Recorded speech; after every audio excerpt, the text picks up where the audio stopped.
Everyone seems to be looking for the proverbial fountain of youth. After successful collegiate playing and coaching careers, then becoming a top teaching pro, winning more tournaments than anyone in the South over the past 25 years, it's possible Hugh Thomson has found it. He's just such an inspiration to see how you can grow with the game, change things, and it can be a life sport. It just makes you want to keep doing what you're doing, and it makes you feel like, for me as a tennis pro, it makes me feel like there's life after I retire. It's evident to me that he loves teaching, and he loves playing too. He loves both, and that's unusual. Most people either really love playing, they're not very good teachers, or they're really good teachers, but playing is not their thing. He's been able to combine both, which I think is very unique. Thomson's love of the game started a world away in his hometown of Tincurrin, Australia, a small farming community 250 kilometers from Perth, with a population of 14, but an astonishing 8 tennis courts. He grew up in a town with I think he was the 14th person born there. And what's crazy is there's all kinds of farms, and everybody would come in, and they had 8 anthill, basically dirt tennis courts. So everybody grew up playing tennis. It's where he learned, and even his mom, my grandmother, played all the way up until she was in her late 80s. Thomson found the United States when a tourist in his hometown suggested he apply to Mississippi State.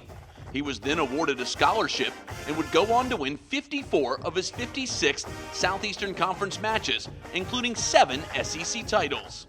There were a couple other Australian players, and so he had definitely played some of the tournaments, so he was starting to get well known, starting to develop his game. So Mississippi State recruited pretty heavily, and I guess somehow they found him and convinced him that that was the place to go. He also lettered in both track and cross country while in Starkville.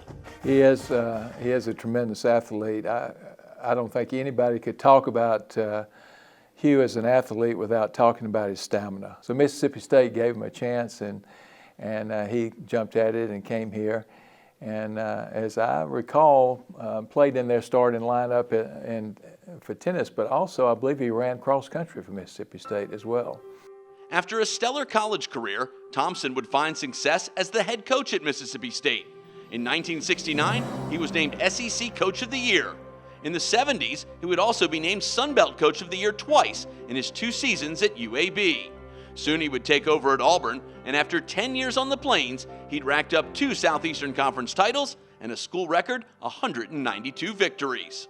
A lot of people also forget that he was a D1 collegiate coach, and all the collegiate players that he impacted at that time. He went on to coach the University of Alabama, Birmingham, UAB, and then went to Auburn. And neither one of those programs had particularly good tennis programs before he got there, and went on to have great success. And Auburn, they were top 5 in the country several years. Thomson won his first USTA national title as a player in 1995. Since then, he's added 20 USTA national championships and 13 ITF senior world titles, most of them after the age of 50. Hugh has represented the United States, international competition. I can't even tell you how many gold balls he's got. It's got to be probably 50 or 60. And he's been a Southern champion and a state champion just in really every age division that he's been a part of. Much of Thomson's success can be attributed to his stamina as well as the style of game he plays. His prowess on the tennis court is remarkable, but the fact of his stamina maybe is even more remarkable in terms of how many events he'll enter at a tournament. He'll enter maybe 2 different age brackets, singles and doubles, and if they offer mixed, he'll play that too. He'll, just for fun, he'll teach in the mornings and then play a couple matches in the afternoons. I mean, it is amazing for a man 71 to, first of all, still have the zest and the love of the game that he obviously does, and the love of competition and the camaraderie that the game produces, but at the same time to still have the stamina and ability in that 71-year-old body to do what he does. Thomson came to Atlanta in 1995 and spent 12 years as the head pro at the Ansley Golf Club. Now in semi-retirement, he still teaches at TPC Sugarloaf. His unbelievable knowledge and understanding of the game, plus his ability to share it with others, make Hugh Thomson a sought-after instructor. He has got such an amazing character. He's someone that With tennis aside, I would want to emulate. He is someone that cares about people. I've seen him be approached by people that don't have jobs, that have children, and he goes out of his way to assist those people. He's just a very caring, humble person and just has such a phenomenal character in general. For over 5 decades, Thomson has had an impact on the game as a player, a teacher, and a coach.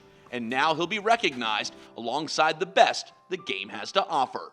I think he's very deserving. He's been ranked #1 in the world multiple times. He's got more trophies than I could ever count. But when you play that much, you're eventually going to continue to get better, and I think he has. I'm very proud of him. I'm glad I could be a part of this, and I'm sure he'll have many more years to come. Congratulations to Hugh Thomson, a 2016 inductee into the Georgia Tennis Hall of Fame.